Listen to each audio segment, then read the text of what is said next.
생생하게 상생하며 YTN 라디오 생생경제. 안녕하세요. YTN 라디오 생생경제 김혜민입니다. 제주도가 태풍 솔릭 영향권에 접어들면서 항공편 결항이 속출하고 있습니다. 물론 바닷길도 막혔습니다. 태풍 영향권 안에만 접어들어도 비행기, 배, 자동차 모든 발길이 묶입니다. 태풍의 직격탄을 맞으면 도로, 건물, 집 모든 터전이 무너집니다. 경기도 그렇습니다. 불경기 영향권 안에 접어들면요, 각종 지수들이 빨간 등을 보이고요. 불경기의 직격탄을 맞으면 회사, 가정, 그리고 나라가 무너집니다.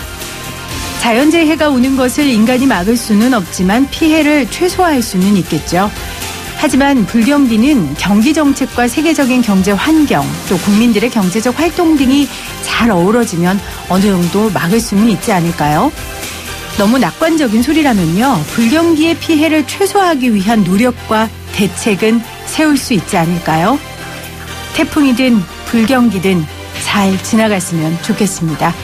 2018년 8월 22일 YTN 라디오 생생경제 지금 시작합니다.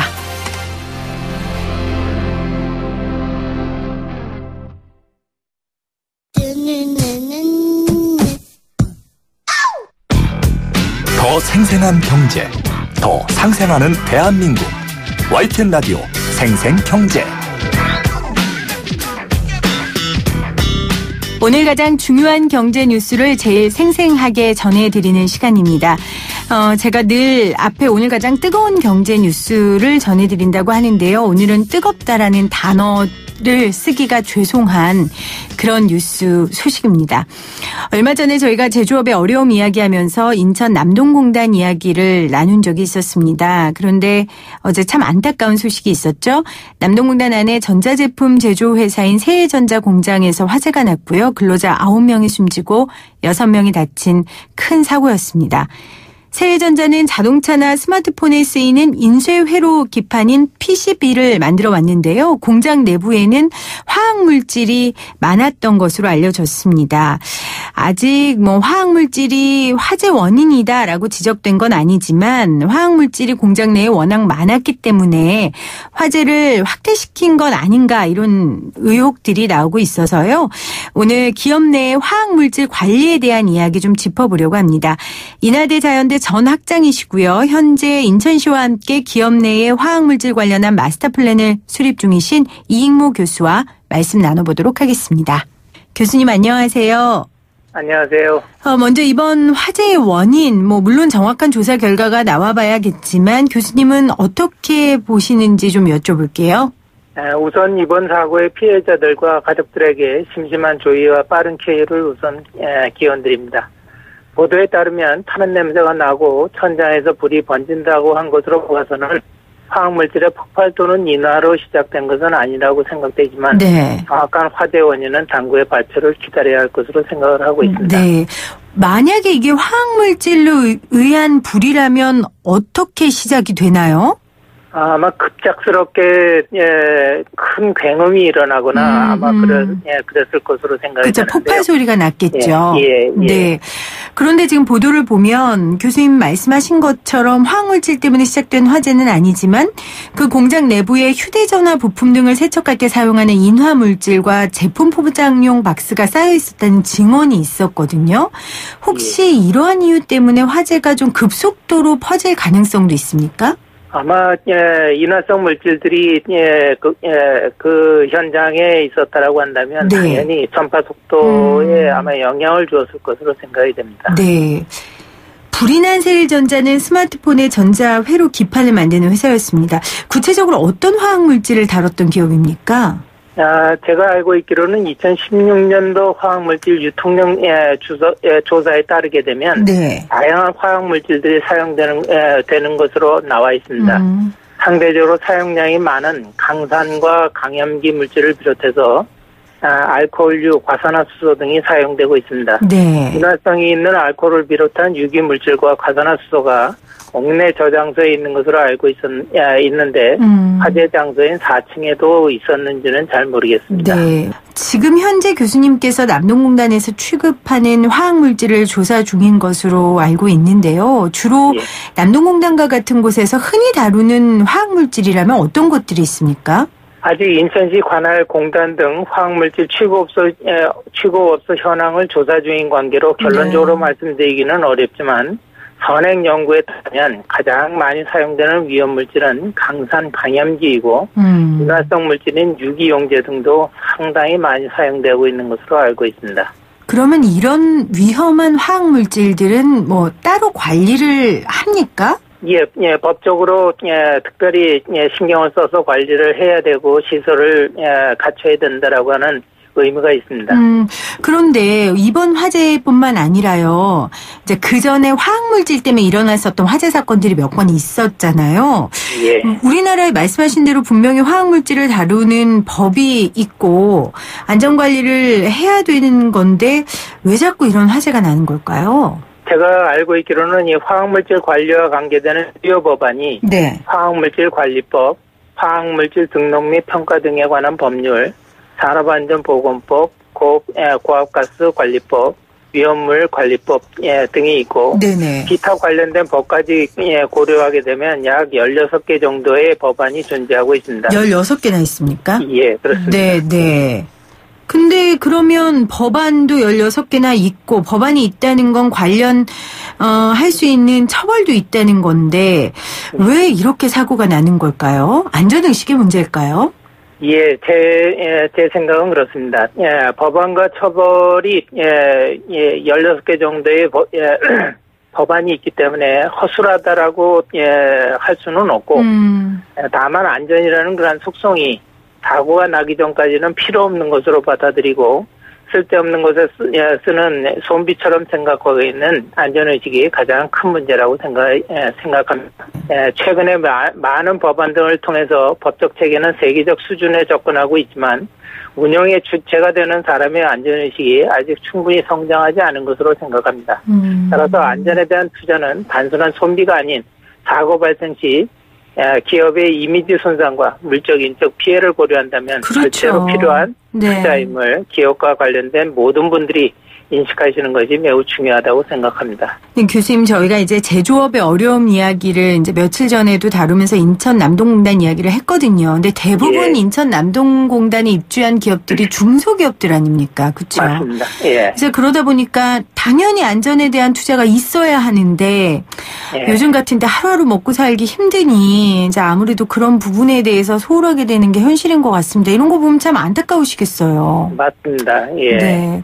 혹시 뭐 안전시설이 노후되거나 아니면 화학 제품을 관리를 기업이 해야 된다. 그런데 이제 기업에서 좀 물질적 여유가 없다. 그럼 정부에서 뭐 이런 지원 같은 것도 해줍니까? 일부 지원, 특히 중소기업의 지원 대책들이 시행이 되는 것으로 알고 있고요. 네.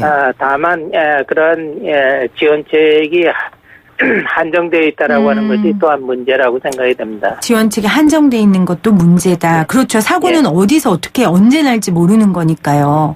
예. 그래서 이제 교수님을 중심으로 인천시가 이런 화학물질을 좀 공장들이 관리하는 것들을 계획을 세우시는 걸로 알고 있습니다. 마스터 플랜을 세우시는 걸로 알고 있는데 어떤 내용인지 좀 소개를 해 주시겠어요? 예.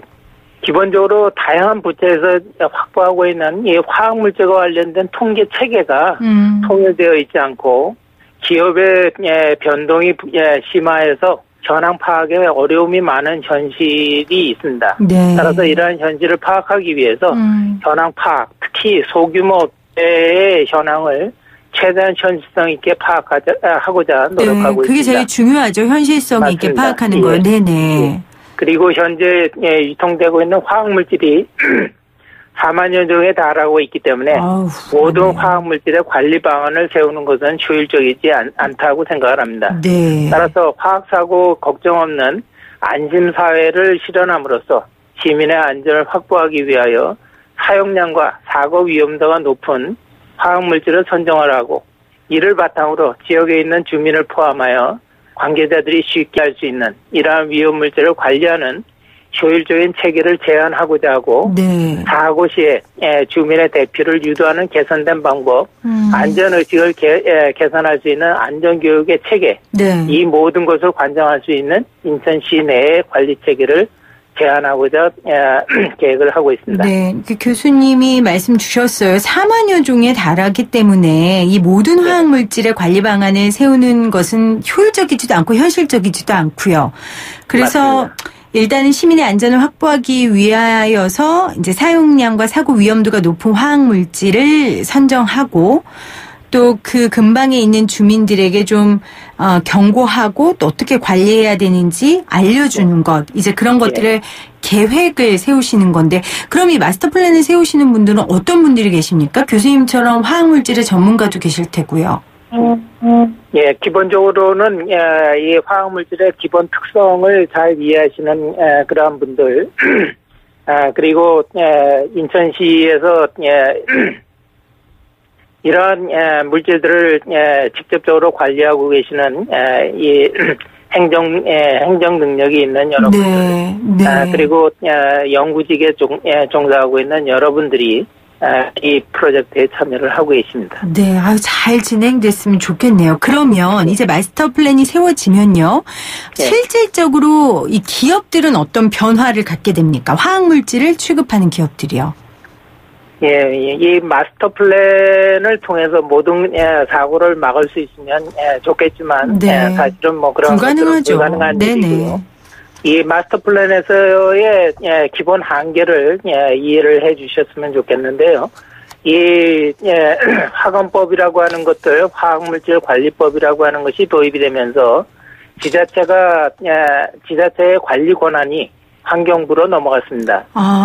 따라서 기업을 직접 관리 감독을 할 수 없다라고 하는 것이 하나의 한계가 되겠습니다. 네. 따라서 이번 프로젝트에 있어서는 대응, 복구 단계에 있어서의 효율성을 증대하는 방향을 모색하고 있고요.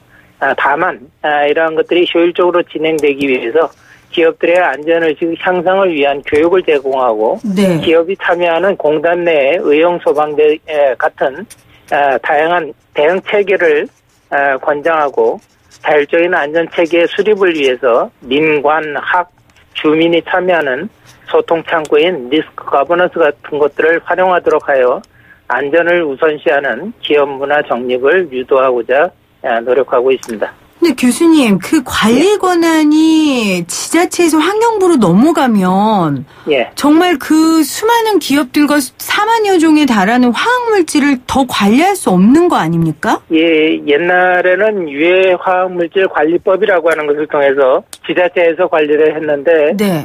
이러한 것들이 효율적이지 않다라고 아마 판정이 된 것 같습니다. 따라서 효율적이지 않아서 지금 환경부로 넘어간 겁니까? 예, 그렇다고 그 배경에는 있는 것 같습니다. 어떤 부분 때문일까요? 뭐 전체적으로 기준을 통용할 수 있는 기준을 만들고 통일된 관리를 해야겠다라는 그런 필요성 때문이었을까요? 아마 그런 점이 가장 많이 고려가 되었고요.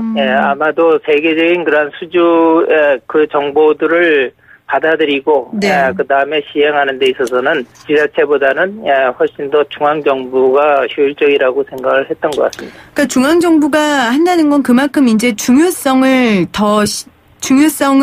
더 갖고 있고 힘을 실어준다고도 볼 수 있고, 또 공통적인 기준을 만들어서 표준화한다는 데에 의미는 있는데 이제 구체적으로 이게 현실적인 관리가 될까 하는 의문이거든요. 근데 교수님 아까 말씀처럼 그래서 이제 공단 내에 뭐 의용소방대라든지 아니면 뭐 주민들이나 기업하는 사람들한테 더 자세하고 세심하게 알려주는 그런 대안들을 세워야 한다라는 말씀이신 것 같아요. 그렇죠? 예, 맞습니다. 예. 네. 화학물질과 관련된 사고가 만약에 나면요. 우리 대부분의 공장들이 이제 샌드위치 패널 구조로 지어졌으니까 혹시 이런 구조면 피해가 더 커진다든지 그런 문제가 있습니까? 특별한 사고 사례라든지 이런 체계적인 조사들이 이루어진 것은 제가 본 기억은 없고요. 네. 다만 아까 말씀하신 거와 마찬가지로 쉽게 불이 붙을 수 있는 그러한 재질이 그 샌드위치 판넬 안에 내장되어 있기 때문에 확산이라든지 여러 가지 문제가 확산될 가능성은 충분히 있다고 생각합니다. 그러면 화학물질을 좀 많이 다루거나 아니면 위험한 화학물질이 많은 그 공장에서는 샌드위치 패널 구조로 짓는 것을 조금 피하는 게 훨씬 좋겠네요. 안전에 있어서.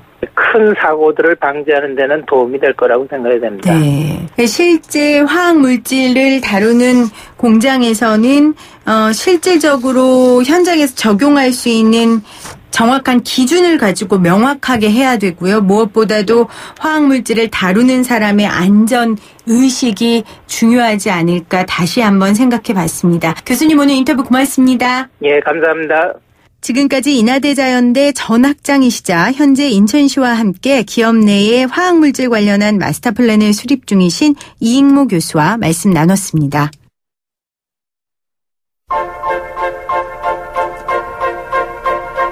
YTN 라디오 생생경제에서 여러분께 드리는 선물입니다. 밀리의 서재에서 전자책을 자유롭게 읽을 수 있는 3개월 무료 이용권을, 한국경제신문에서 다양한 경제서적을, 나도 읽고 싶다. 100% 영미권 1:1 프리미엄 화상영어 클라소에서 1개월 이용권을, 나도 공부하고 싶다. 무더운 여름 강한 햇빛에 지친 내 피부를 살려줄 주식회사 테미스의 테미스 센텔라 탄산팩 세트까지 퀴즈를 맞히시는 분들께 추첨을 통하여 선물을 마구마구 보내드립니다. 이 푸짐한 선물 받으실 수 있는 방법입니다. 지금부터 제가 내는 퀴즈 잘 들으시고요. 샵 0945 우물정 0945로 문자 보내주세요. 오늘의 생생 퀴즈입니다. 오늘 8월 22일은요. 바로 이것의 날입니다. 불을 끄고 별을 켠다라는 주제로 여러 지역에서 오늘 밤 9시부터 5분 동안 일제히 불을 소등하는 것을 볼 수 있는데요.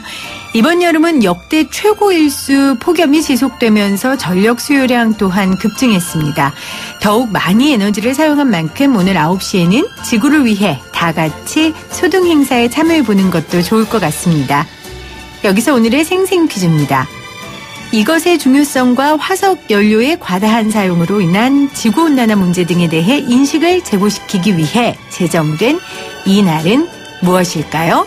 1번 에너지의 날, 2번 독도의 날입니다.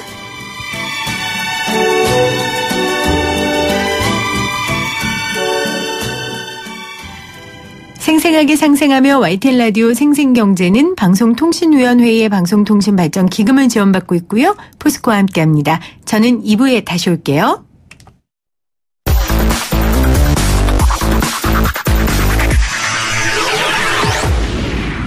생생하게 상생하며 YTN 라디오 생생경제.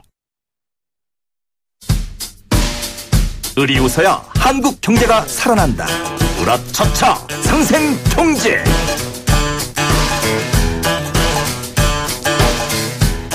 을이 웃어야 한국 경제가 웃는다. 으라차차 상생경제. 오늘도 수요일 이 시간을 함께해 주실 두 분 모십니다. 민생경제연구소 안진걸 수장님, 개그맨 정범균 씨 오셨어요. 안녕하세요. 안녕하십니까. 반갑습니다.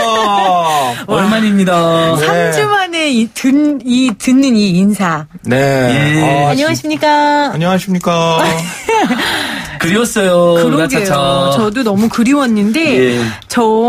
우리 정범균 씨 하는 공연에 네. 엊그제 다녀왔는데요. 완전 반했잖아요. 우리가 이렇게 홀대할 뿐이 아니었어요. 아, 그럼, 아니, 한 번도 홀대한 적은 없죠. 저는 홀대했는데 기대했었죠. 죄송합니다. 존대와 기대. 너무 잘하더라고요. 예. 너무 재밌고 즐겁고 대단해요. 이 방송 듣는 여러분들, 우리 정범균 씨와 그 외의 개그맨들이 함께하는 쇼그맨. 네.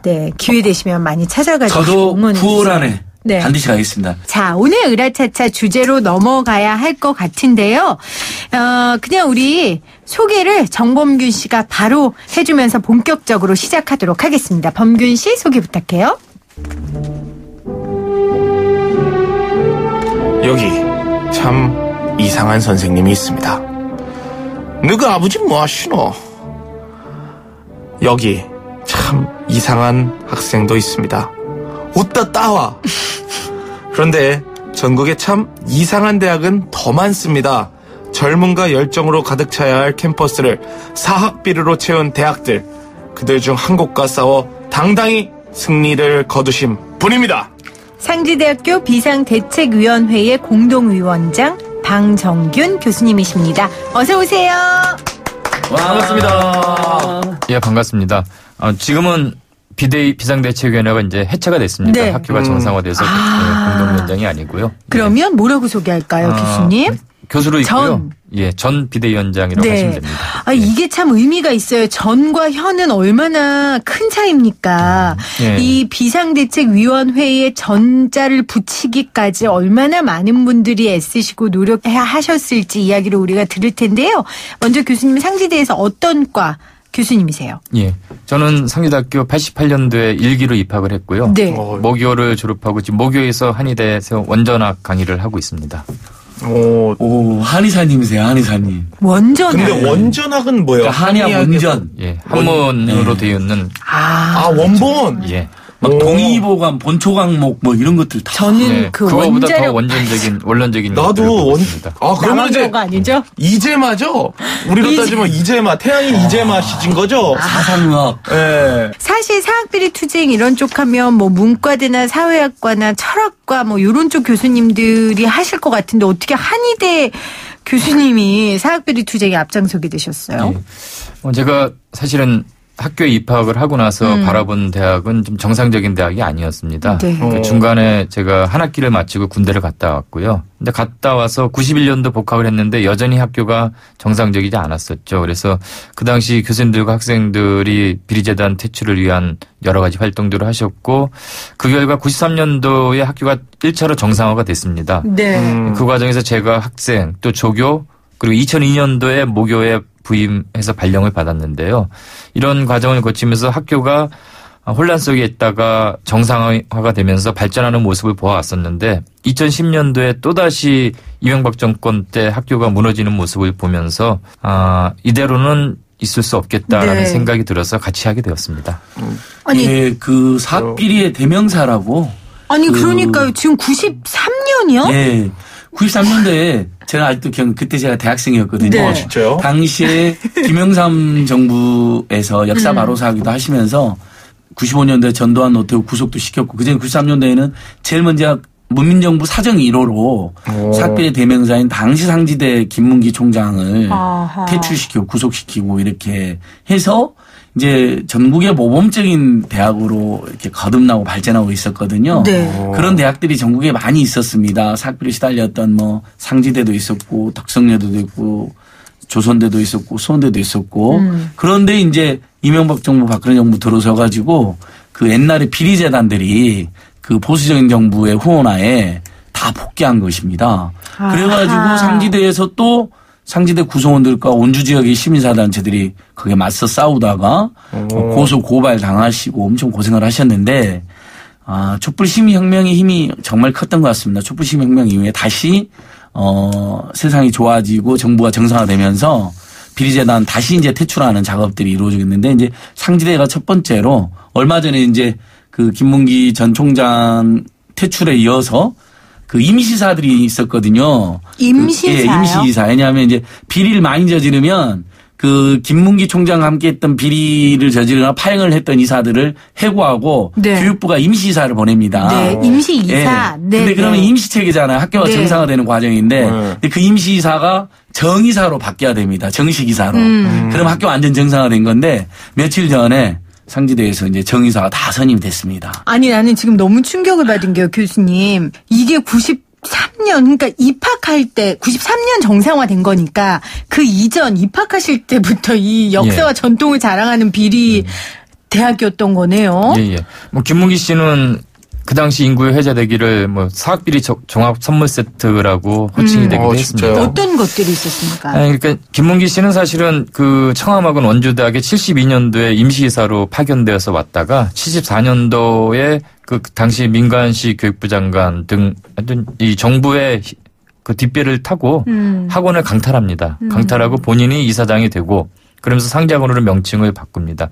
그 이후에 한 20년 동안 거의 무소불위의 권력을 행사하고 했었죠. 교수들을 납치해서 뭐 해임을 시킨다거나 또 심각한 것은 86년도에 학생 100여 명 이상을 네. 용공조작, 빨갱이로 무는 용공조작 사건을 일으키기도 하고요. 자신의 학교의 학생들이요. 그 당시 이제 이 시간 강사 프리미엄 사건이 발생합니다. 강사 자격을 얻기 위해서 학교에 좀 돈을 주고 했던 것이 신문에 실렸는데 그 진실을 밝히라고 요구하면서 학생들이 본관 3층에서 점거 농성을 하고 있는데 네. 비가 내리는 밤 그 삐라가 뿌려집니다. 근데 알고 봤더니 그게 김무기 씨 지시에 의해서 학교 직원이 뭐 가자 북야나건으로 등등의 글이 적힌 그 삐라가 뿌려지고 바로 경찰이 출동해서 학생 한 120명이 바로 경찰에 연행되는 사건이 발생하는. 영화 아니에요? 이건 영화? 그러니까요. 영화야. 사실 상지대 스토리는 보면 영화로 몇 번 나와야 됩니다. 그러네. 그 유명한 만화가 강풀림 있잖아요. 네. 강풀림이 바로 저런 이제 상지대를 다녔었는데 저런 비리에 맞서서 학생들에게 그 비리를 알리려고 만화를 그리게 된 거예요. 학생으로요. 예, 그러면서 자기가 만화가 되었다고 어느 인터뷰에서. 그러니까 어떻게 하면 학생들한테 저 김문기 씨의 저 황당한 비리를 알릴까. 근데 글로 쓰면 딱딱하잖아요. 네. 그래서 대자보에 만화를 썼대요. 총학생의 간부를 네. 하면서 그런 학생 역할을 간부하면서 해왔습니다. 인터뷰에 밝혔어요. 그런 일로 자기는 만화가가 되게 됐다. 진짜. 아니, 정말 그러면 많은 사람들 영향을 끼친 거죠. 예. 제가 좋은 영향이네요, 이거는. 또. 그러네요. 네. 제가 교수님께 궁금한 건 교수님은 학생으로서 예. 조교로서 예. 교수로서 예. 이 대학의 비리 사건을 겪고 받으셨단 말이에요. 예. 그때마다 느끼는 느낌들이 달랐을 것 같고 역할이 달랐을 것 같아요. 긴 시간을 이 비리와 싸우시면서 어떠셨어요? 사실은 저에게는 약간의 부채의식이 있습니다. 제가 학생 시절에는 한의대라는 특수성 때문에 사실 학교 전반적인 문제는 그렇게 크게 관심을 갖지 못했습니다. 물론 네. 조교와 교수 생활을 하면서 다시 발생하는 이 비리에 대해서는 그냥 넘어갈 수 없다라는 어떤 부채의식이 있었고 그래서 2010년도 다시 상지대학이 좀 어려워지기 시작했던 시점에는 좀 열심히 했던 거는 같습니다. 아니, 그러면은 이 피해는 지금 결국 다 학생들이 받고 있는 거죠? 예. 모든 피해는 학생들이 받고 있는 거죠. 사실 그렇겠죠. 등록금을 부모님이 내고 받고 있고. 교육 공부하러 온 학생들이 정상적인 대학에서 다니지 못하고 있고 그래서 사실 많은 학생들이 2010년 김문기 씨가 다시 학교로 복귀한 이후 학교로 중도 탈락하는 학생들이 많습니다. 아니 그래서 이쯤에서 궁금한 건요. 수장님 어떻게 다시 복귀를 했습니까? 그러니까 2008년에 이명박 정부가 들어서고 네. 또 박근혜 정부가 들어서 가지고 세상에 아무리 보수적인 정부여도 기본적인 교육 정의는 지킬 줄 알았는데 법원에서 이제 묘한 판결이 하나 나왔어요. 그 쫓겨난 비리재단들의 목소리를 좀 반영해라는 판결이 나왔거든요. 그 판결을 빌미로 비리 재단의 목소리를 반영하라고요? 그러니까 비리재단이 구재단이잖아요. 그러니까 쫓겨난. 네네. 그렇다 하더라도 새로 정의사를 선임할 때 그들의 목소리도 아하. 어쨌든 들어는 봐라. 네. 어쨌든 학교를 한때 소유하고 경영했으니까. 근데 그걸 빌미로 이명박 정부 때 어떻게 해석을 해버렸냐면요. 교육부 산하의 사학분쟁 조정위원회라는 곳에서 구 비리재단에게 이사의 절반 이상을 선임하는 권한을 줘버린 겁니다. 아니 어떻게 그럴 수 있어요? 그러니까 문제가 돼서 당시에 나갔는데. 교육시민단체들 난리가 났죠. 그랬겠네요. 저도 당시 참여연대 있으면서 매일처럼 교육부랑 막 법원 앞에 와서 이건 시민사회단체들이 도저히 용납할 수가 없다. 비리 중에 제일 나쁜 비리가 교육비리입니다. 왜냐하면요. 모든 비리가 나쁘지만 교육비리는 방금 말씀하신 이거 우리가 지금 으라차차 이걸 다룬 이유도 이겁니다. 결국 거기 학생, 학부모, 교직원, 구성원들이 엄청난 피해를 보게 되고 과도한 등록금 내고 다니는 학생들이 2중 3중에 평판과 취업까지 손해를 보는 그렇죠. 2중 3중의 피해를 보기 때문에 이게 이제 전형적인 일들이 돼버리는 거거든요. 집집마다 등록금이랑 고등교육비 얼마나 많이 씁니까? 1년에 2천만 원 안팎이 나가는데. 근데 그렇게 해가지고 비리대학을 졸업했다? 그럼 취업도 제대로 안 돼요. 공부도 제대로 안 되고. 학교 시설이나 교육 환경이 열악한 건 말할 것도 없죠. 왜냐? 비리재단이 돈을 엉뚱한 데 써보냐. 학교 교육 환경에 쓰는 게 아니라. 네. 그런데 그 이제 아까 말씀드린 그 빌미로 실제로 그러면서 상지대, 조선대, 또 덕성여대 등등의 그 예전에 유명했던 비리재단들이 쫓겨난 대학에서 비리재단이 다 복귀를 해버립니다. 그러면서 다시 세상이 좋아졌다고 생각했던 학생 학부모들이 2010년부터 이제 박근혜 정부 지금 한 9년간 네. 다시 고소 고발 당하고 징계 당하고 또 그 와중에 이제 수원대라는 학교에서는 그 이인수 전 총장의 또 비리가 밝혀지고 거기에 맞섰던 교수님들이 6분 또 쫓겨나고 뭐 이런 일이 반복되면서 우리 한참 후퇴했던 거죠. 지금 안 소장님 말씀하셨듯이 저 사학분쟁 조정위원회가 참 문제가 많은 위원회입니다. 사실은 이 사학분쟁 조정위원회는 노무현 정부 때 처음 신설이 됐는데요. 그 이후로 이명박 박근혜 정부 들어서 11명의 위원 중에서 뭐 1명 정도를 제외하고는 전부 다 보수 일색으로 바뀌었죠. 그 바뀐 사분위가 2010년 이후 한 62개 학교를 정상화한다는 미명하에 네. 비리로 쫓겨난 재단에게 모두 돌려줬습니다. 사분위에 정상화 심의 원칙이라는 것이 있는데요. 그 정상화 심의 원칙을 만든 사람이 바로 최근에 삼성 등과 문제가 있었던 강민구 판사라는 그랬군요. 사람이 소위원회에서 만들었는데 문제는 여기서 모든 비리재단에게 다시 학교를 돌려주니까 어떤 시그널이 전달이 되냐 하면은 네. 우리가 비리를 저질러서 잠시 임시이사 파견된다 하더라도 1, 2년 지나면 다시 돌아올 수 있다. 사분위에 의해서. 이런 안 좋은 그 시그널이 전달이 되면서 사실은 사분위가 만들어진 이후 사학비리가 오히려 더 전염병처럼 창궐하듯이 네. 전국에 만연해 있는 상황이 발생합니다. 당시만 해도 예. 그래도 설마 비리재단이 복귀할 거라고는 NGO들도 전혀 상상을 못했어요. 아니 그래서 저는 네. 2010년도에 다시 그 문제가 됐던 이사장이 돌아왔을 때 그 좌절감은 93년도 때보다 91년도 때보다 더 컸을 것 더 컸죠. 같아요. 사실은 그때 어떠셨어요? 이거 어떻게 싸워야 되나? 사실은 우리 안 소장도 잘 아는데 그 2010년 8월 무렵에 그 사분위 결정이 납니다. 그런데 저희가 6월부터 8월까지 2달을 정부 청사 앞에서 노숙을 하고 단식하고 삭발하고 학생들 뭐 한 수백 명, 1000명 이상이 올라와서 그 앞에서 노숙을 했습니다. 네. 안 소장도 그 당시 여러 번 와서 연대를 해주고 격려를 해주고 갔는데 이 정도 열심히 했으면 우리끼리 그랬습니다. 이 정도 열심히 하면 될 거다. 그런데 결국은 안 되더라고요. 그때 좌절감이라든지 상실감은 참 컸고요. 이걸 어떻게 수습할 수 있을까 걱정을 했는데 결국은 그것을 또 떨치고 일어나서 우리에게 투쟁할 수 있는 원동력을 준 것이 또 학생들이었습니다. 학생들이 먼저 일어나서 학생들이 먼저 걸기를 시작을 했습니다. 역시. 그러니까 학생, 교직원들 그다음에 원주 지역 시민사단체가 똘똘 뭉치고 또 전국적으로 교육시민단체들이 상지대 사학비리만큼은 척결해야 된다. 우리나라 93년도 이미 정상화됐는데 그러면서 그 투쟁이 커지면서 촛불시민혁명 이후에 바로 정상화 이렇게 되게 된 아니 것이죠. 그러면 2010년도에 문재 이사장이 와서 또 문제를 일으켰어요?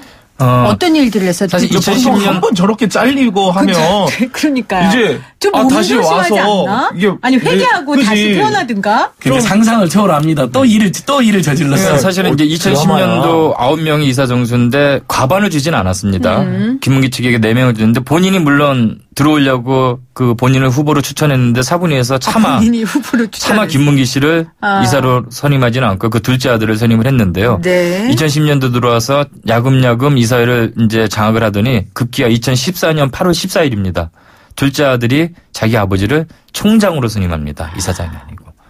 그래서 총장이 됐어요. 8월 14일 날 2014년 8월 14일 이제 총장으로 선임합니다. 그때부터 사실은 그 본격적인 싸움이 그때부터 다시 시작을 했습니다. 그 이후에 그 다음에 2015년 7월 9일 총장직에서 교육부 감사 결과 해임이 되는데요. 네. 1년여 동안 구성원 단체 52명이 징계를 받습니다. 교수 4명이 파면을 당하고 세상에. 6명이 재임용 탈락을 하고 네. 학생 4명이 무기장학을 받고 직원들 5명이 해임이 되고 하는 피해 복수네, 이런 피해 복수. 예, 정말 살벌한 상황이 상지대학교에서 1년 동안 발생을 합니다. 아니 교수님은 그런데 어떻게 버티신 거예요?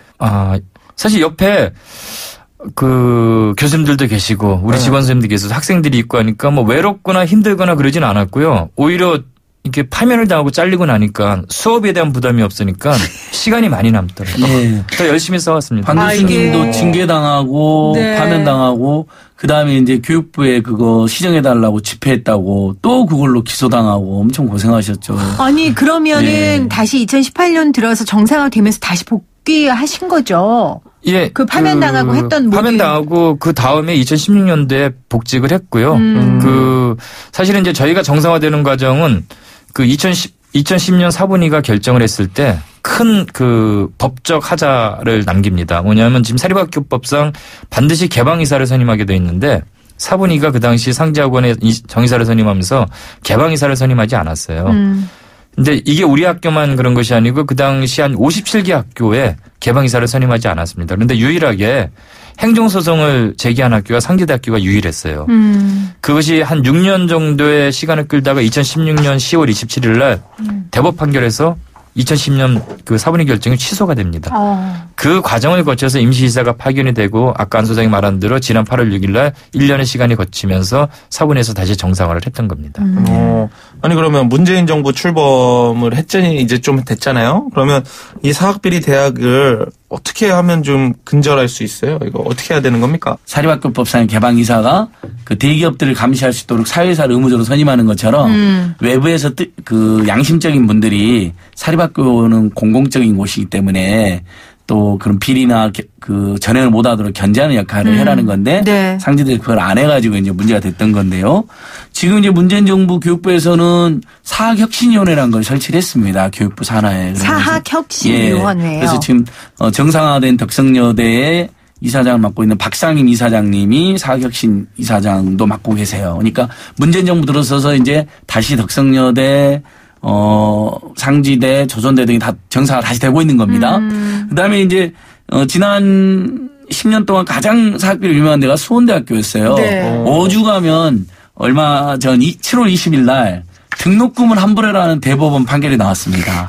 그러니까 사학비리는 비리대로 저지르고 학생들한테 투자는 안 하고 네. 적립금은 4,300억이나 쌓아놓은 거예요. 학교에다가. 그러니까 학생들이 내 등록금 돌려주라. 이렇게 엉망으로 우리를 교육 환경을 만들고 우리를 대접했으면. 그러니까 비리로 4,300억을 갖고 있는 거예요? 그러니까 비리는 아닌데 이제 학교 운영을 학생들에게 돈을 안 쓰고 등록금 엄청 걷어가지고 그냥 적립금으로 쌓아놓은 거죠. 무한대로. 그리고 그 사이에 비리도 많이 있었어요. 어떤 비리가 있었냐면 막 죽은 이사장이 회의를 주재한 것으로 회의록을 조작하고.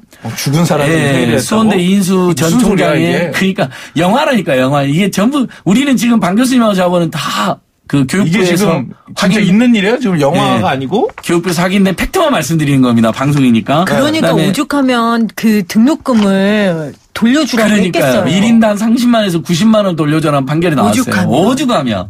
아니 그리고 또 어떤 비리가 우리나라 있어요? 그리고 그 수원대를 졸업하지도 않은 이인수 전 총장의 아들이 수원대 졸업장을 위조를 해가지고 다른 대학을 가요. 미국에 있는. 그러니까 황당한 거죠. 그다음에 수원대 안에 그 인수 전 총장의 사업체가 있어요. 거기에다 계속 특혜를 주는 거예요. 그러니까 예를 들면 한 임대료를 우리가 거기서 행사를 해. 그러면 보통 행사 대관할 때 한 1,000만 원만 주고 해도 될 걸 뭐 한 1억을 주고 한다든지 자기 사업체에서 다 일가를 몰아준 다음에 비싸게 받아요. 전형적인 배임이고 횡령이잖아요. 그다음에 그걸로 고소를 당했어. 그러면 사실 자기 개인 비리 때문에 고소당하면 자기 돈으로 변론을 해야 되는데 또 그걸 학생들 등록금으로 변론을 해요. 이것도 횡령이거든요. 이런 걸로 다 지금 기소되어 있는데. 독특하네. 그래서 드디어 세상이 그래도 좋아지고 있습니다. 네. 여러분. 문재인 정부 들어서서 총장에서 해임됐습니다. 그리고 이제 수원대 6분의 해직 교수가 있었는데 다 이제 대부분 복직하셨고 이분들이 이제 수원대에도 임시이사를 파견해가지고 빨리 정상화를 밟아달라 이렇게 호소하고 있는 중이죠. 그러니까 이렇게 사학혁신위원회가 이제 만들어졌고 문재인 정부 산하에 거기서 하나씩 대학들의 정상화를 또 사학비리가 다시는 발붙이지 못하도록 이런 조치들이 이루어지고 있습니다. 이렇게 사학혁신위원회가 설립됐고 또 수원대 총장 사건이 이렇게 재판 과정에서 공정하게 판결되는 거 보면서 교수님 좀 한편으로 뿌듯하시겠어요. 그동안 상지대의 그 투쟁의 역사가 참 많은 열매를 맺은 거잖아요. 지금 안 소장님 말씀하신 대로 그렇게 잘 진행이 되고 있는데 여전히 아직도 많은 대학이 이 크고 작은 비리로 힘들어하고 고통받고 있고 그 구성원들이 고생을 하고 있습니다. 물론 이제 사학혁신위원회가 잘 운영이 되고 있다라고 판단하기도 하고 또 그렇지 못한 평가도 받고 있습니다. 그러나 근본적인 문제는 수많은 대학에 문제가 있는데 이 대학을 감사 나가기 위해서는 이 교육부의 감사 인력이 턱없이 부족합니다. 그래서 저희 교육단체나 몇 군데에서 이제 건의를 하기를 전수감사를 하자. 이것을 꼭 교육부 차원이 아니고 감사원 감사를 통해서 교육부가 지원하고 협조하면서 문제 있는 대학의 전수감사를 통해서 이 문제점을 명확하게 파악하고 거기에 대한 해결책을 교육부가 제시할 수 있는 방법을 고민해보자라는 얘기를 좀 건의를 하고 있는 상황입니다. 교육부에서 감시를 강화시켜라. 예, 감시를 해야죠. 사실은 교육부가 지금까지는 물론 이제 교육부 입장이 많이 바뀌었습니다. 이 부총리께서 저희들이 판단하기로는 역대 가장 개혁적인 분이 지금 교육부 장관을 하고 계시는데 그 이전의 교육부는 사실은 교피하라는 말을 들을 정도로 이 사학 집단과 연계되어 있습니다. 오히려 사학 비리의 숙주 역할을 교육부가 했다라고 판단할 정도로 이렇게 생각을 하고 있습니다. 이 감사 기능을 강화해야 됨에도 불구하고 교육부가 주장하는 것은 사학의 자율성을 강조를 하는 거예요. 그러니까 사학의 자율성을 강조하는 것은 사실은 사학 비리를 방조하고 그렇죠. 놔두겠다는 겁니다. 사학의 자율성도 중요하지만 더 중요한 것은 사학의 공공성이거든요. 이 공공성을 유지하고 그 지원하는 측면에서 교육부가 감시 기능을 강화해야 되는데 그것을 전혀 지금까지 못해왔다 하는 것이 저희들의 판단입니다. 네. 사학의 공공성을 더욱더 강화시켜야 하는 게 근본적인 문제 해결의 방법이다라고 말씀을 해 주셨어요. 사학은 그러니까 기본적으로 말이 사학이지만 설립했을 때 우리가 전쟁 후에 국가가 교육을 제대로 챙기지 못할 때 민간인들이 설립을 주도했을 뿐이죠.